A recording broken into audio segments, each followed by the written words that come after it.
ఇప్పుడున్న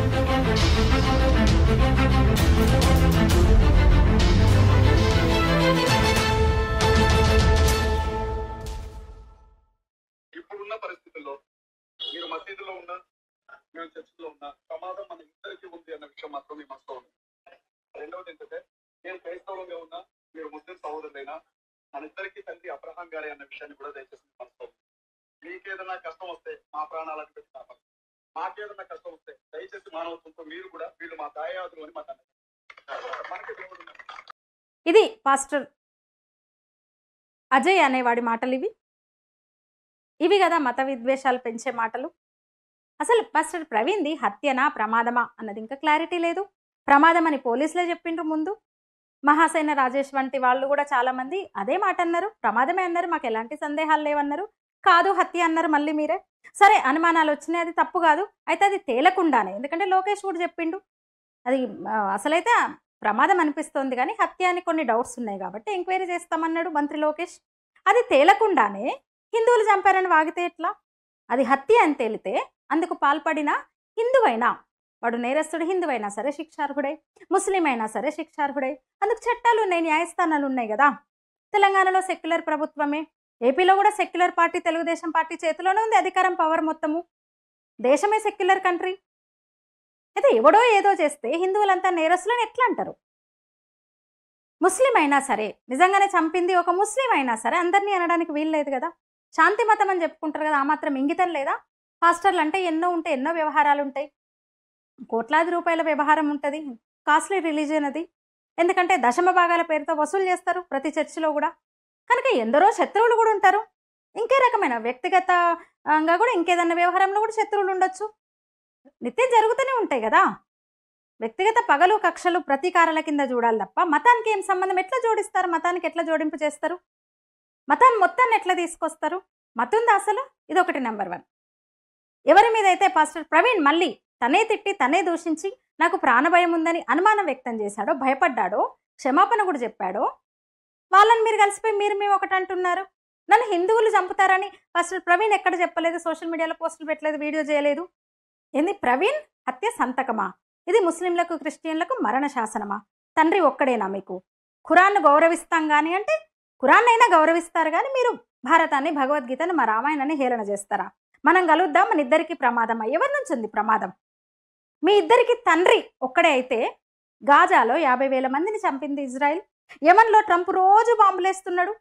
ఇరాన్ మీద కూడా రోజు బాంబుల వర్షం. యూదులు క్రిస్టియన్లు ముస్లింలను చంపుతున్నారు, క్రిస్టియన్లు యూదులను చంపుతున్నారు. ఆఖరికి మా చైనాలో బౌద్ధులు ముస్లింలను ఊచకోతకు వస్తున్నారు. మొన్ననే కదా హమాస్ ఉగ్రవాదులు 14 నుంచి 15 మంది క్రిస్టియన్లను, యూదులను ఎత్తుకొని పోయిండ్రు. అరే ఎక్కడి నుంచో మధ్యలో వచ్చిన ఎడారి మతాన్ని ఇక్కడ మీరు ఈ హిందూ దేశంలో అనుసరిస్తూ ఆశ్రయం ఇచ్చిన, సహనంతో భరిస్తున్న ఈ నేల మీద అరాచకాలు చేస్తామంటే ఇక్కడ హిందువులేమో నచ్చరు, ఇద్దరికి కూడా నచ్చరు, బయట ప్రపంచమంతటా కొట్టుకు చచ్చేది మీరే, మీకు మీరే. అసలు ఈ మాత్రం ప్రశాంతంగా ఉంటున్నది భారత్లో మాత్రమే. మీరందరూ కలిసి మాతో ప్రాణాలతో ప్రశాంతంగా భద్రంగా ఉంటుంది కేవలం ఈ దేశంలో మాత్రమే. వాడవాడ పాస్టర్ అజయ్ అంటే వాడు మాటలు చూడండి, రెచ్చగొట్టేటి కదా. సుమోటోగా తీసుకోవాలి కదా కేసు. అసలైతే పోలీసులు సుమోటోగా తీసుకోవాలి కదా. రెచ్చగొట్టే మాటలు కదా ఇవి, మత విద్వేషాలు పెంచే మాటలు కదా ఇవి. అంటే ఈ దేశం పట్టదు, ఈ నేల మీద వేల ఏళ్ల నాడే పురుడు పోసుకున్న ఈ ధర్మం పట్టదు మీకు. మా పురాణాలను అవహేళన చేస్తారు, మళ్ళీ మేము ఒకటే అంటారు, మా మీద యుద్ధం ప్రకటిస్తారు. బయటేమో చంపుకుంటున్నారు, ఇక్కడ కలిసి ఉంటామంటున్నారు. కలిసి ఉంటే మంచిది, ఎవరికేం అభ్యంతరం లేదు. కానీ సంబంధం లేని, ముఖ్యంగా ఈ పర్టికులర్ ఇష్యూలో ఏమాత్రం సంబంధం లేని హిందువులను ఎందుకు లాగుతున్నారు? నేను జర్నలిస్ట్ని, హిందువుగా ఒక జర్నలిస్ట్గా నేను అడుగుతున్నా ఈ ప్రశ్నని పాస్టర్లకి. పోనీ ఆంధ్రాలో మీరు చేస్తున్న హడావిడి దేశమంతా ఉందంటే అది కూడా లేదు. కేరళకు పోతే క్రిస్టియన్లు ముస్లింలను తలుచుకొని చూసి వణుకుతున్నారు. బిషప్పులు, పాస్టర్లు, ఫాదర్లు బయటకు వచ్చి పబ్లిక్గా చెప్తున్నారు లవ్ జిహాద్ నడుస్తుంది ఇక్కడ, మా కిరస్తానీ అమ్మాయిలను ప్రలోభ పెట్టి తీసుకెళ్తున్నారని మొత్తుకుంటున్నారు అక్కడ కేరళ క్రిస్టియన్లు. హిందువులతో ఏం సంబంధం లేదు అక్కడ. హిందువులు మైనారిటీలు అయిపోయినారు. దేశవ్యాప్తంగా, ప్రపంచవ్యాప్తంగా కూడా బోలెడు గొడవలు నడుస్తున్నాయి. చరిత్రలో చూస్తే 7 సార్లు, ఇప్పటికి 7 సార్లు క్రూసేడులు, పవిత్ర క్రూసేడ్లు అంటారు కదా, పవిత్ర మత యుద్ధాలు జరిగినాయి. ఎందులో కూడా హిందువుల ఇన్వాల్వ్మెంట్ లేదు. పాలస్తీనాలో ఒక చిన్న భూభాగాన్ని యూదుల నుంచి ముస్లింలు గుంజుకున్నారు, ముస్లింల నుంచి క్రిస్టియన్లు లాక్కున్నారు, మళ్ళీ వాళ్ళ నుంచి యూదులు తీసుకున్నారు. అంటే చరిత్ర పొడవునా కనుక చూస్తే కొట్టుకున్నది మీరే, ఇంకా మధ్యలో దెబ్బలు తిన్నది మేము. మా భూమి మీదకొచ్చి ఈ దేశం మీదకొచ్చి దోచుకున్నది మీరే, ఆ రెండు మతాలే. ఇప్పుడు ఈ మాత్రం ప్రశాంతత కూడా లేకుండా ఇంకా హిందువుల మీద పడి ఏడుస్తున్నారు హిందుస్థాన్లో. అసలైతే మీరు కూడా ప్రశాంతంగా ఉన్నది ఈ దేశంలోనే, భద్రంగా ప్రశాంతంగా ఉన్నది ఇక్కడ మాత్రమే. మా దేవుళ్ళని తిడుతున్నారు అంటున్నారు. మొదలు పెట్టింది ఎవరు? ఒక్కసారి మీరు ఆలోచించుకోండి. మొదలు పెట్టింది ఎవరు? దేవుళ్ళని తిట్టడం మొదలు పెట్టింది ఎవరు? మా హిందువులకు మా భగవద్గీతలు చదవడమే చేత కాదు. ఇప్పుడు జనరేషన్కి అయితే అసలు భారతం ఏంది, రామాయణం ఏంది, భగవద్గీత ఏంటి తెలియదు. మాకు తెలియదు. ఎందుకంటే ఎక్కడ లేని లిబరలిజం హిందుత్వంలో ఉంటుంది. ఇంకా మీ ఎక్కడ చదివినాం మేము? ఖురాన్లు బైబుల్ చదివే తీరిక ఎక్కడ? భగవద్గీతలు చెప్పే తల్లి తీరికనే ఇప్పటి తల్లిదండ్రులకు లేదు, ఇప్పటి పిల్లలకు లేదు. మా మొఖాలు మా బొంద మీ చదివి విమర్శించేంత ఎక్కడుంది? సామాన్య హిందువులు ఎవరో మేము కట్టర్లమని చెప్పుకునే ఆవేశం వల్ల ఎక్కడైనా ఉంటారు. జీసస్ను ఇస్లాంలో తిడుతున్నారంటే ఆ పరిస్థితిని తీసుకొచ్చింది ఎవరు? దానికి తోడు ఈ కమ్యూనిస్టులు, ఈ సెక్యులర్ పార్టీలు, పైసాకు అమ్ముడు పోయే కొందరు తగలబడ్డారు. ఇంకా ఇప్పుడు మిషనరీల నుంచి కూడా వస్తున్నట్టున్నాయి వాళ్ళకి. చైనా చందాల బ్యాచ్ అని పెట్టినాం. పాస్టర్ ప్రవీణ్ అనేవాడు శాంతి కాముకుడు, మానవతావాదంట, మతాన్ని ఎప్పుడు నమ్మలేదంట. ఏమనాలి ఇంకా? ఏముంది వాళ్ళ బుర్రల్లో అసలు? ఇంత అన్యాయమైన ప్రచారమా, ఇంత అన్యాయమైన మాటలు? అసలు ఎవరు తిట్టడం మొదలు పెట్టింది? ఎవరు మైకులు పట్టుకొని? హిందువులా మీరా? మేమా మీరా? ప్రతి ఆదివారం మైకులు పట్టుకొని కూటములని స్వస్థతలను పెట్టుకొని హిందూ దేవుళ్ళని తిట్టడమే సరిపోతుంది కదా మీకు? అసలు ముస్లింలు కూడా అట్లా తిట్టరు.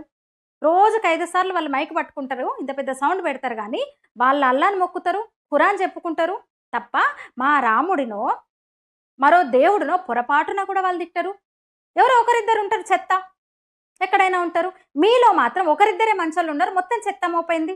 అదే నేను ఎప్పుడంత అబ్జర్వ్ చేయలేదు. నిన్న ఇవాళ చూస్తుంటే ఏం మాటలు అవి పాస్టర్లు అని చెప్పుకుంటూ. ఒక మతబోధకుల స్థాయిలో ఉండి మీరు బోధించేది అదా? బైబిల్ పఠనం కన్నా కూడా హిందువులనే తిట్టడం సరిపోతుంది కదా మీకు? రాముణ్ణి మీరు తిట్టినంత ఘోరంగా ముస్లింలు తిట్టలేదు. మీరు అట్లా కాదు, మైకు పడితే ఎంతసేపు హిందూ మతాన్ని దేవుళ్ళని తిట్టడమే సరిపోతుంది. రాముని తిట్టడం, సీతను అవమానించడం, పురాణాలని హేళన చేయడం. మరి ఇట్లాంటి పనులు చేసినప్పుడు అవతల నుంచి రియాక్షన్ ఉంటుంది, ఇవతల నుంచి రాకుండా ఎట్లుంటుంది? ఒక మతం నుంచి ఇంకో మతానికి మారినప్పుడు ఎన్ని ఇబ్బందులు ఉంటాయో తెలుసా? మీరు ప్రలోభ పెట్టి మా దేవుడే గొప్ప, మీరందరూ పాపులు, మీరు మా మతంలోకి వస్తే మీ పాపాలు పోతాయి అని చెప్పి మతం మార్చి ఎన్ని కుటుంబాలను మీరు విచ్ఛిన్నం చేస్తున్నారో తెలుసా? మతం మారి హిందూ సంప్రదాయాలను వదులుకొని తల్లిదండ్రులకు అంతిమ సంస్కారాలు, అంతిమ క్రియలు చేయడానికి కూడా రావట్లేదు తెలుసా కొడుకులు? వాళ్ళ ఏడుపులు తగలవా మీకు? ఆ ఏడుపు ఊరికే పోతుందా? ఎన్నో సెంటిమెంట్స్ ఉంటాయి హిందూ మతం అంటే.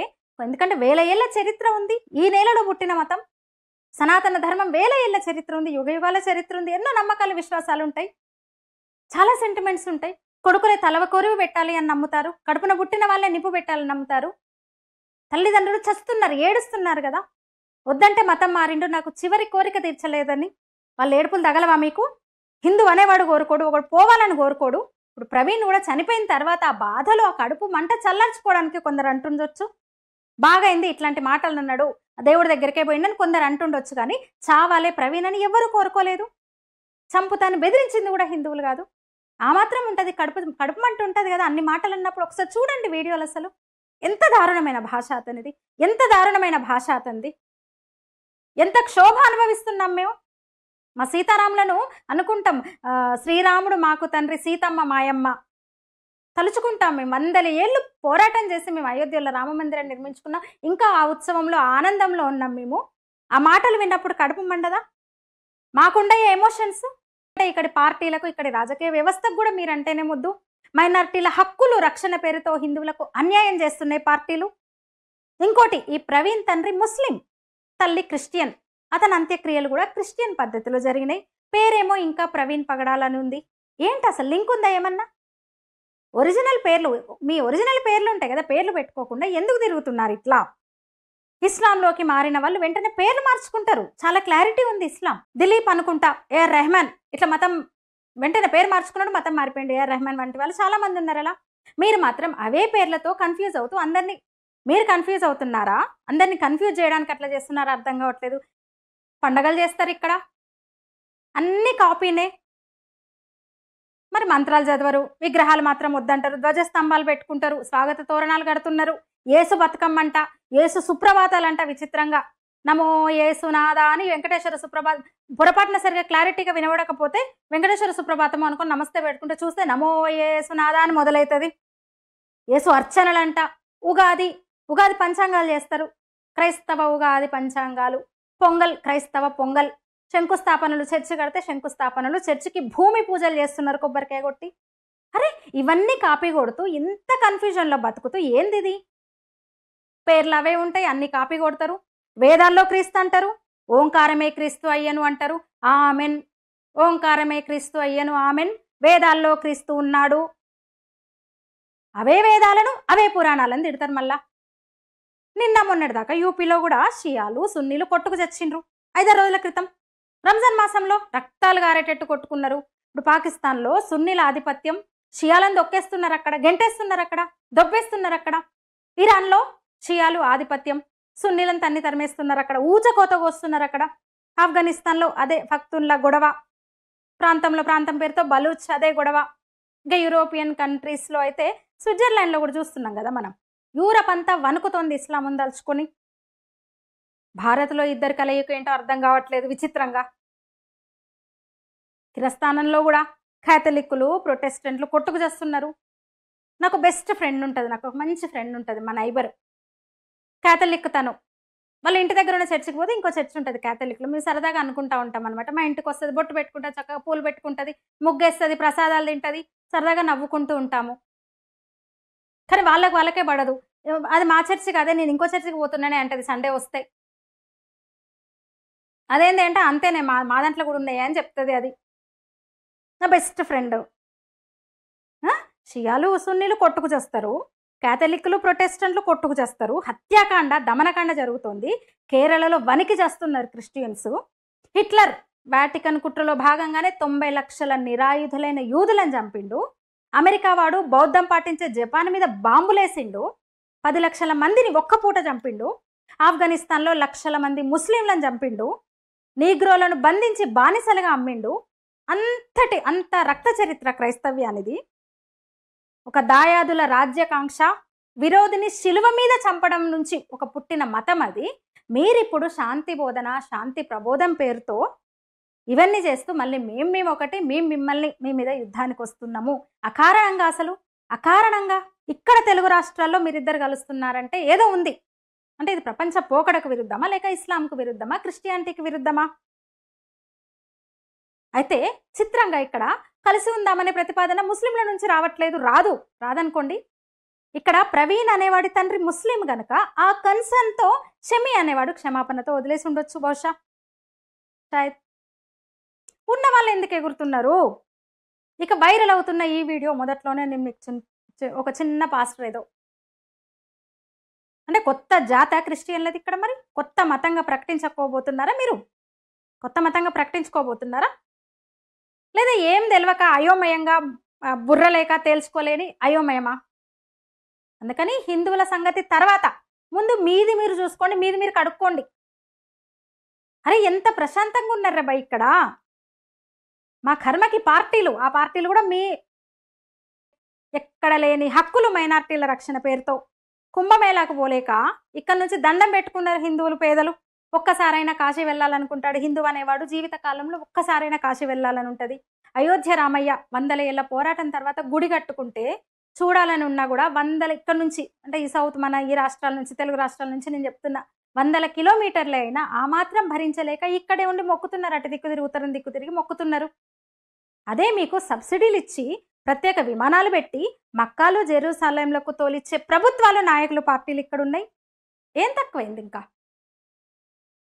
ఇక చివరగా ఒక మాట, బాగుంది చక్కగా ఒకే తండ్రి పిల్లలం కదా అంటున్నారు.